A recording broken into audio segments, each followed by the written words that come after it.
अरे बहू, ये क्या कर रही हो? अभी तो लल्ला खाली 20 दिन का हुआ है और तुम अभी से कपड़े धोने चल पड़ी। माँ जी, पिछली बार भी तो 20 दिन होते ही मैं काम करने लगी थी, तो इस बार भी कर लूंगी। नहीं नहीं बहू, अभी तेरा शरीर कच्चा है। आस पड़ोस में कोई देखेगा तो क्या बोलेगा कि सास इतनी बुरी है कि लल्ला होने पर भी बहू को 1 महीना आराम नहीं करने दिया। लेकिन माँ, गुड़िया पैदा होने के बाद भी तो मैं 20 दिन बाद सारा काम करने लगी थी। सास बहू की बहस को सुनते ही साक्षी की दादी सास ने जोर लगाते हुए कहा, बहुरिया, तू क्या पिछली बार का राग अलाप रही है? पिछली बार कौन सा तूने लल्ला जना था जो तेरा लाड चाव करते? बेटी पैदा करने पर भी इतने दिन तुझे सुलाए रखा, वो क्या कम था?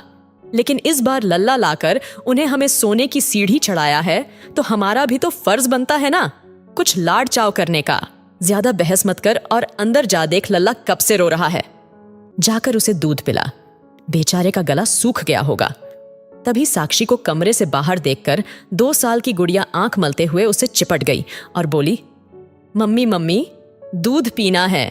हाँ, मेरी गुड़िया अभी लाती हूं। कहकर साक्षी अपनी बिटिया को प्यार से पुचकारने लगी। तभी दादी सास फिर कड़क कर बोली, तुझे क्या लगता है हम तेरी बेटी को खाना पीना नहीं खिलाते?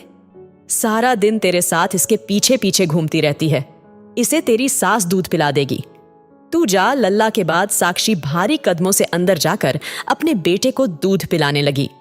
लेकिन उसका मन बहुत बेचैन था। रो रो कर उसे वो दिन याद आ रहे थे जब उसने पहली बार बेटी को जन्म दिया था। उस वक्त घर में कोई खुशी नहीं मनाई गई और दादी सास, उन्होंने तो पूरे 10 दिन तक उस बच्ची का मुंह भी नहीं देखा था। साक्षी को खाना पीना भी साधारण ही दिया जाता था। हाँ, साक्षी की सास कभी कभी दादी सास से छिपकर दाल में 2 चम्मच घी डाल देती थी, तो कभी सौंठ के लड्डू खिला देती थी। साक्षी के हाथ पैर में दर्द रहता था, लेकिन फिर भी मालिश के लिए किसी को नहीं बुलाया गया। प्रसव के 20 दिन बाद ही दादी सास ने कह दिया, बस बहुत हो गया आराम, अब बहुरिया से कह दो अपना चौका चूल्हा संभाले। काम करते करते जब बीच में साक्षी की गुड़िया रोने लगती तो साक्षी उसे दूध पिलाने के लिए भागती, लेकिन दादी सास ताने देते हुए कहती, बच्चे तो रोते ही हैं, सारा दिन इसे गोद में लेकर बैठी रहेगी तो बाकी के काम कौन करेगा? लेकिन इस बार लल्ला के पैदा होने पर घर में उत्सव का माहौल था। दादी सास ने ही सबसे पहले लल्ला को अपनी गोद में लिया था। देसी घी के लड्डू भी बना दिए गए थे और साक्षी और लल्ला की मालिश के लिए भी एक दायमा आती थी। लल्ला के रोने की आवाज सुनते ही सब कहने लगते, क्या हुआ, लल्ला को भूख लगी है क्या? कहीं तबीयत बिगड़ गई? साक्षी को सब समझ आ रहा था। उसने लल्ला को सुलाया और फिर अपनी गुड़िया के पास आकर उसे गोद में बिठा लिया। साक्षी की गोद में गुड़िया को देखते ही दादी सास ने आंख निकालते हुए कहा, बहुरिया, तुझे कहा था ना, अभी तेरा शरीर कच्चा है। यह सुन साक्षी आज बोले बिना नहीं रह पाई। माफ करियो दादी, पर जितना कमजोर मेरा शरीर लल्ला पैदा करने पर नहीं हुआ, उससे ज्यादा कमजोर तो गुड़िया पैदा करने पर हुआ था। उस वक्त तो किसी को मेरा दर्द, मेरी परेशानी नजर नहीं आई, ना ही उस वक्त किसी को मेरी बिटिया का रोना सुनाई पड़ता था ना उसकी किलकारी। आप लोगों को बस ये लड़की नजर आती थी, लेकिन बेचारी इस नन्ही सी जान को क्या पता, लड़का लड़की का फर्क मेरी माँ ने हमेशा मुझे अपने भाई के समान ही समझा था।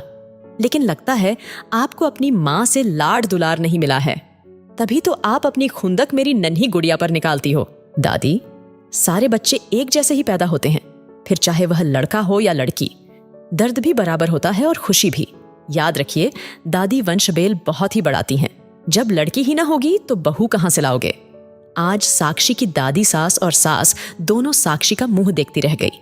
दादी, मैं अपने दोनों बच्चों को बराबर पालूंगी।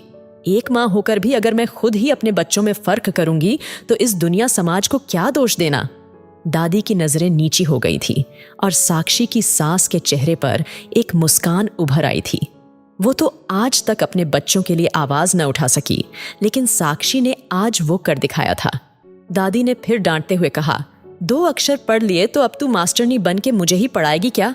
माफ कर दें इस बुढ़िया को, लेकिन अभी लल्ला का ध्यान रख। अगली सुबह जब साक्षी उठी तो हैरान थी। गुड़िया दादी सास के पास खेल रही थी और दादी मुस्कुराते हुए उसके मुंह में मुरमुरे के दाने खिला रही थी। गुड़िया भी दादी की ओढ़नी को अपने चेहरे पर डालकर कभी छिप जाती तो फिर ओढ़नी हटाकर हंस पड़ती। दादी ने आज पहली बार अपनी पोती को ऐसे खेलते देखा था। उन्होंने बड़े प्यार से गुड़िया को गोद में लेकर उसका माथा चूम लिया। दूर खड़ी साक्षी डबडबाई आंखों से यह नजारा देखते हुए खुश हो रही थी। दोस्तों, इस वीडियो के बारे में आपकी क्या राय है? नीचे कमेंट करके जरूर बताएं और इसी तरह की बेहतरीन वीडियो देखने के लिए हमारे पेज को जरूर फॉलो करें। धन्यवाद।